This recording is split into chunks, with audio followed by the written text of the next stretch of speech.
চাহিদার তুলনায় অতিরিক্ত প্রায় ২৩ লাখ গবাদি পশু প্রস্তুত আছে এবার কোরবানিতে। কাজেই পশু আমদানির কোনো প্রয়োজন নেই বলে জানিয়েছেন মৎস্য ও পশু সম্পদ মন্ত্রী। সেই সাথে গবাদি পশুর অবৈধ অনুপ্রবেশ ঠেকাতে বর্ডার গার্ড ও আইন শৃঙ্খলা বাহিনীকে নির্দেশ দেওয়া হয়েছে। মানিক শিকদারের রিপোর্ট। ওয়ালটন ফ্রিজ কিনে অনেকের মতো আপনিও হয়ে যেতে পারেন মিলেনিয়াল। সেরা পণ্যের সেরা অফার। এবছর কুরবানিযোগ্য গবাদি পশুর চাহিদা ১,৭,২,৩৯৪টি। ৫২,৬৮৪টি গরু, ১,৬০,৩২০টি মহিষ, ৬৮,৫০,০৫৮টি ছাগল, ৭,৬৭,৭৪৩টি ভেড়া ও অন্যান্য পশু প্রস্তুত আছে ১,৮৫০টি। চাহিদার তুলনায় অতিরিক্ত ২২,৭৭,৯৭৩টি গবাদি পশু প্রস্তুত আছে এবার কুরবানি ঈদে।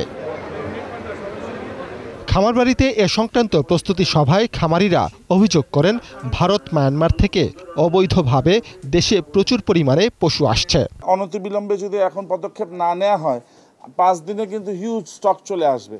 তো আমার কাছে মনে হয় ৫,০০০ গরুও যদি ঢুকে আমরা কিন্তু ৫,০০০ প্রান্তিক কৃষককে কিন্তু বঞ্চিত করলাম তার গরু বিক্রি থেকে।